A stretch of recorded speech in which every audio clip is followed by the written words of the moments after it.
पैसा क्या है?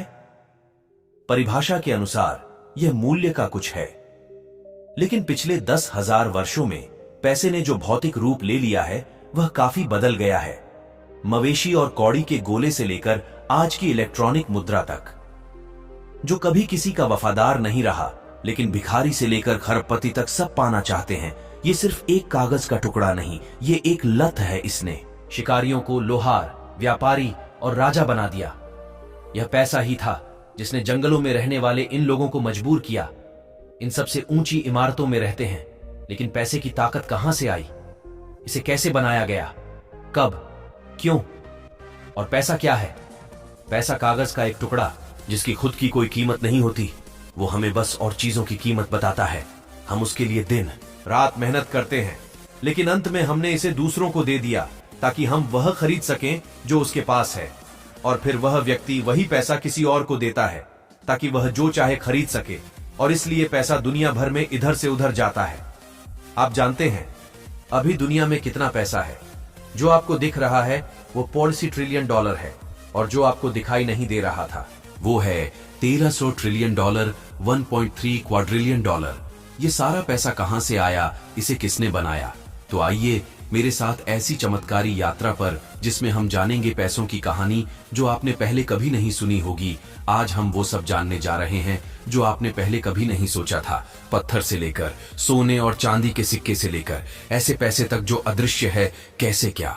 यह ऐसी भाषा बन गई है जिसे दुनिया में हर कोई समझता है कि कैसे इस बेजान चीज ने हमें अपना गुलाम बना लिया। तो चलिए, 17,000 साल पहले जब पैसे का कोई निशान नहीं था, यह वह समय था जब इंसान छोटे छोटे कबीलों में रहा करते थे और उन सभी का एक ही लक्ष्य था, शिकार करो और जीवित रहो।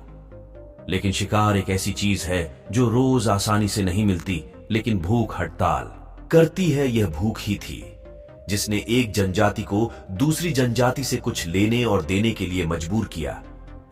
यदि आप हमें ताजा मांस देते हैं तो हम देंगे आप हमारे हथियार। दोनों को इस लेन देन से फायदा है, क्योंकि अगर आप जबरन कुछ लेते हैं तो आपको यह एक बार मिलेगा, लेकिन दूसरी बार नहीं। और इसलिए वस्तु विनिमय प्रणाली का जन्म हुआ। चीजों को देना या लेना कहा जाता है कि वस्तु विनिमय प्रणाली मेसोपोटामिया की जनजातियों में कहीं उत्पन्न हुई थी। लेखांकन की उत्पत्ति मिलजुल कर रहने लगे, सब आपस में व्यापार करने लगे। और हजारों साल बाद जब लोगों की आबादी बढ़ी और शिकार के अलावा अब खेती करने लगे, जिससे वस्तु विनिमय प्रणाली की कमियां सामने आने लगीं। यह याद रखना कठिन था कि इतने लोगों के साथ व्यापार करते समय किससे क्या लेना है और किसे देना है। यह याद रखने के लिए हमने मिट्टी के छोटे छोटे टुकड़ों पर लिखना शुरू किया, जो हिसाब किताब करने लगे। दूर सबसे बड़ी समस्या यह थी कि दोनों पक्षों को व्यापार के लिए राजी होना पड़ा। आप जो चाहते हैं वह मेरे पास है, लेकिन मुझे वह नहीं चाहिए जो आपके पास है। इस वजह से व्यापार नहीं हो सका। वस्तु विनिमय प्रणाली के माध्यम से व्यापार करना बहुत मुश्किल हो गया। और अब हम कुछ ऐसा चाहता था, दो कमोडिटी मनी जो हर कोई चाहता था, और इस प्रकार धन की शुरुआत हुई। यह वह पैसा नहीं है जिसे आप सोच रहे हैं कि यह कमोडिटी मनी है। हमने हर उस चीज का मुद्रीकरण किया जो दुर्लभ थी, जिसका हम उपयोग भी करते थे, और हर कोई इसके द्वारा व्यापार करने को तैयार था, जैसे गाय, भैंस, बकरी, कुल्हाड़ी, चाकू, चोर, तीर, तलवार, जानवरों की खाल, तंबाकू, नमक, मोर के पंख, व्हेल के दांत, शराब, कौड़ी के गोले, और यहां तक कि इंसान। हाँ, उस समय दासों को पैसे के रूप में इस्तेमाल करना आम बात थी। या याप द्वीप पर लोग बड़े डोनट जैसे पत्थरों का इस्तेमाल करते थे जो वजन करते थे 5 टन तक। इन्हें राय स्टोन कहा जाता है। एक बार जब यह रखा गया तो यह हमेशा के लिए वहीं रह गया। उन्हें बस याद आया कि यह किस कमोडिटी का है। पैसा ने हमारे जीवन को आसान बना दिया। 3 धात्विक मुद्रा, लेकिन इसमें एक बड़ी समस्या थी। यह जानना बहुत मुश्किल था कि मेरे पास क्या मूल्य है। प्रत्येक कमोडिटी का अपना अलग अलग लगता है मूल्य, और अब हम कुछ ऐसा चाहते थे जिसका एक निश्चित मूल्य हो और समाप्त होने में लंबा समय लगे। जानवरों और शराब जैसी चीजें समय के साथ बिगड़ती हैं। 2600 साल पहले आज से प्राचीन ग्रीस में धातु के पैसे की शुरुआत हुई। सोने और चांदी को मिलाकर शेर और बैल के सिक्के बनाए जाते थे। लोगों को दिन रात काम करने के बाद केवल 2 सिक्के मिलते थे। उनसे भोजन भी नहीं मिलता था। गौर से देखो, ये दुनिया का पहला सिक्का है। लिडियन स्टेटर कहा जाता है कि सिक्कों को सबसे पहले चीनियों ने 1000 ईसा पूर्व में इस्तेमाल किया था पीतल और तांबे के सिक्के बनाने के लिए, लेकिन लिडियन स्टेटर की तरह उनका उपयोग करना आवश्यक नहीं था। लिडियन स्टेटर के बाद सभी ने सिक्के बनाना शुरू कर दिया। प्रत्येक साम्राज्य के राजा ने अपने नाम के सिक्के ढालना शुरू कर दिया उनके द्वारा। लेकिन अगर आप इसे एक निश्चित तरीके से देखें तो धातु के पैसे को भी एक वस्तु माना जाता था। अगर सिक्के कम हो तो कोई बात नहीं, लेकिन अगर ज्यादा हैं तो उनकी सबसे बड़ी समस्या सामने आने लगती है। क्षमा करें, यह 500 ईसा पूर्व का है। यह एक समय जब विदेशी व्यापार फल फूल रहा था और यह सारा व्यापार सिक्कों में होता था, लेकिन जितने अधिक सिक्के होते थे उनका वजन उतना ही अधिक होता था और उनके भारी वजन के कारण वे जहाज में अधिक जगह भी घेरते थे और उन्हें ले जाने में काफी समय लगता था, जिससे सिक्कों के चोरी होने का खतरा काफी बढ़ गया था। सिक्के गिनना आसान है, लेकिन इतने सिक्के कौन गिनेगा? अब हमें कुछ हल्का वजन चाहिए जिसे हम आसानी से शिफ्ट, स्टोर और गिन सकते हैं। एक बहुत प्रसिद्ध कहावत है कि सभी को प्रगति पसंद है, लेकिन कोई भी परिवर्तन पसंद नहीं करता है। हर कोई प्रगति करना चाहता है। 4 पेपर मणि, लेकिन हर कोई बदलाव नहीं चाहता है। और ऐसा ही मंगोल चीन के पेपर मणि सम्राट और पोते के साथ हुआ। चंगेज खान कुबला खान की, जिसने छाल के पेड़ से दुनिया का पहला कागजी पैसा बनाया। और जैसा मैंने कहा, लोगों को बदलाव पसंद नहीं है और उन्हें यह क्यों पसंद करना चाहिए? कुबला खान इन लोगों को उनके बेशकीमती चमचमाते हीरों के बदले में केवल कागज का एक टुकड़ा देता था। लेकिन जिसने कुबला खान के कागज के पैसे लेने से इनकार कर दिया होता, उसे मौत के घाट उतार दिया जाता। वास्तव में यह कागज का पैसा था, लेकिन इसे IOU कहा जाता है। मुझ पर तुम्हारा कर्ज है, तुम यह कागज ले लो और जब चाहो अपने सोने के सिक्के लेने आओ। और लोगों ने सोचा कि इसे सोने और चांदी में क्यों बदला जाए, बस इस कागज का व्यापार करो। और सिक्कों की तरह यह विचार चीन के बाहर फैलने लगा। लेकिन अनजाने में ही एक ऐसी ताकत शुरू होने वाली थी जिसे रोकना नामुमकिन था, और वो ताकत थी बैंकों की उत्पत्ति। बैंक पेपर मनी की वजह से इंटरनेशनल ट्रेडिंग इस हद तक बढ़ गई। IOU का उस समय का मीन पेपर मनी अब हर किसी के लिए उपलब्ध है। और यहाँ कुछ हैं जो लोग धन के भूखे थे। उन्होंने लोगों से उनके सोने के सिक्के ले लिए और उन्हें IOUs। लेकिन IOU एक ऐसी चीज थी जिसे वे जितना चाहें उतना प्रिंट कर सकते थे। और लोगों ने उस पेपर मनी को भी लेना शुरू कर दिया, क्योंकि उन्हें सोने के सिक्कों के चोरी होने का डर था।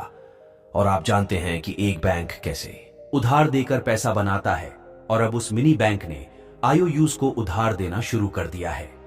वे लोग जिनके कारण शहर में कागजी धन प्रचुर मात्रा में हो गया, और कागजी धन की अधिकता से कुछ ऐसा निकला जिसे मुद्रास्फीति कहते हैं, जिसका मूल्य एक IOU बढ़कर 10 IOU हो गया।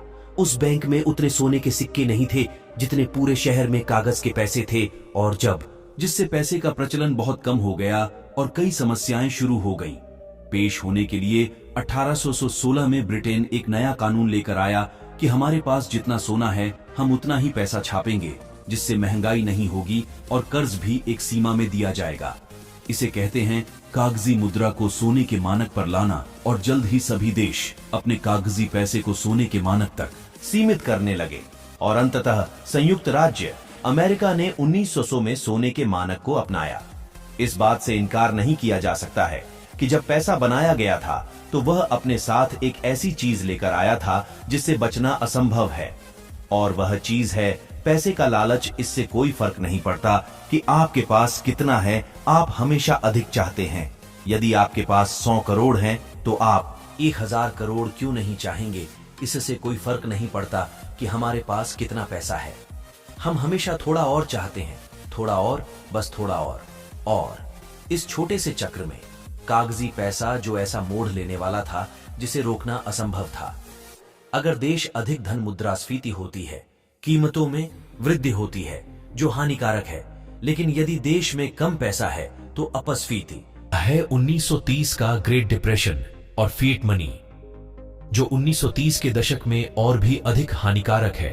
अपस्फीति कम कीमतों के कारण संयुक्त राज्य अमेरिका महामंदी में था, क्योंकि चीजें इतनी सस्ती थीं और कंपनियां अपने कर्मचारियों को भुगतान करने के लिए पर्याप्त पैसा नहीं बना रहे थे, जिसके कारण अर्थव्यवस्था दुर्घटनाग्रस्त हो गई। लोगों के पास न तो पैसा था और न ही नौकरियां और समाधान के लिए 1933 में राष्ट्रपति फ्रैंकलिन डी रूजवेल्ट ने डॉलर और सोने के बीच संबंध समाप्त कर दिया था।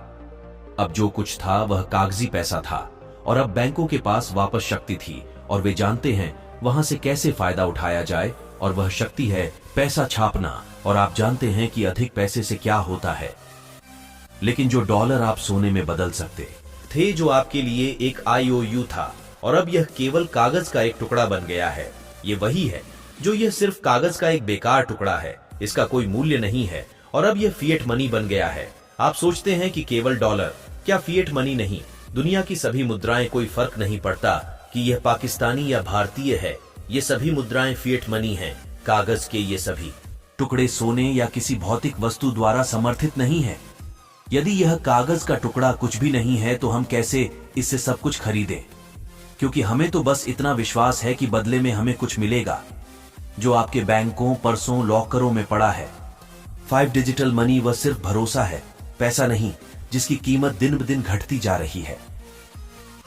महंगाई की वजह से कागज के पैसे ने हमारी कई मुश्किलों को आसान कर दिया था, लेकिन तेजी से बदलती इस दुनिया में जिस चीज की बहुत जरूरत थी वह थी कागज के पैसे को आसानी से ले जाया जा सकता है, लेकिन इसमें समय भी लगता है। और ई मनी 1980 के दशक में लॉन्च किया गया था। डिजिटल मनी लाखों और अरबों लेन देन, कुछ ही सेकंड में चोरी होने का कोई डर नहीं, गिनने की कोई आवश्यकता नहीं है। बस कंप्यूटर पर कुछ नंबर टाइप करें और पैसा बनाया जाता है। सच यह है कि हम गति की दुनिया में डिजिटल पैसे के बिना नहीं रह सकते हैं, लेकिन डिजिटल मनी की भी एक बड़ी समस्या है। हैक करना मुश्किल है, लेकिन नामुमकिन नहीं। और बात तो दूर 2009 में लॉन्च हुआ ऐसा पैसा जिसे हैक करना नामुमकिन है, 6 क्रिप्टोकरेंसी। मैं क्रिप्टोकरेंसी की बात कर रहा हूं। आपने bitcoin, credit card, cheque, online payment का नाम तो सुना ही होगा। सरकार के नियम कानून, लेकिन बिटकॉइन एक ऐसा पैसा है जिसका सरकार से कोई लेना देना नहीं है, और न ही यह किसी फिएट मनी, पेपर मनी से जुड़ा है, और कुछ नहीं। इस पर किसी भी सरकारी नियम के लागू न होने के कारण इसे अवैध लेन देन में आसानी से इस्तेमाल किया जा सकता है। अधिक अवैध लेन देन का अर्थ है अधिक अपराध, और जितना अधिक अपराध उतना अधिक नुकसान। किसी देश को बिटकॉइन चाहे जो भी हो, लेकिन इसकी ब्लॉकचेन तकनीक हजारों साल आगे है।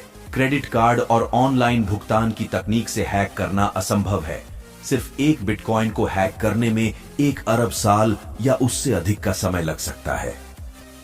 आप जानते हैं कि 2009 में जब बिटकॉइन लॉन्च हुआ था तब एक बिटकॉइन की कीमत $0 थी। 2011 में इसकी कीमत केवल $1 थी, और आज 2021 में एक बिटकॉइन की कीमत $60,000, 1 करोड़ 5 लाख PKR 42 लाख INR है।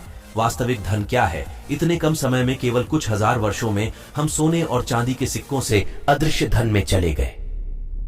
हर महीने बस कागज के कुछ टुकड़े या कुछ संख्याएं जो स्क्रीन पर दिखाई देती हैं।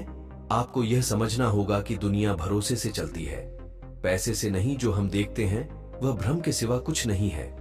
अब सवाल उठता है कि हम क्या करें? पैसा हमारे जीवन का हिस्सा है। सबसे पहले आपको असली पैसे को पहचानना होगा। असली पैसे को पहचानने का केवल एक ही तरीका है, जो समय के साथ अपने मूल्य में वृद्धि करता है। वह असली पैसा है, मुद्रास्फीति का कारण कागज के पैसे का मूल्य हर साल घटता है। और सच्चाई हो बताया, यह सिलसिला कभी रुकने वाला नहीं है। लेकिन आप असली पैसे में निवेश करके इस चीज से बच सकते हैं जो अपने आप में एक मूल्य है। आप जानते हैं कि इस दुनिया में कितना भी पैसा क्यों ना हो, अगर इसे सभी लोगों के बीच समान रूप से बांटा जाए तो वह पैसा वापस वहीं चला जाएगा जहां से आया था। लेकिन क्यों?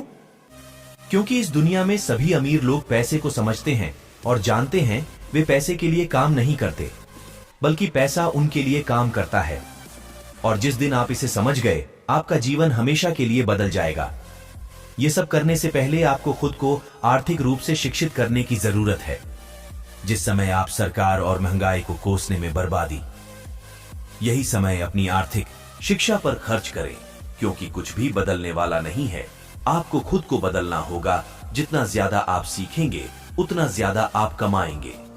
तो दोस्तों, आज की वीडियो में इतना ही। उम्मीद है आपको पसंद आई होगी। तो वीडियो को लाइक और चैनल को सब्सक्राइब करें। धन्यवाद।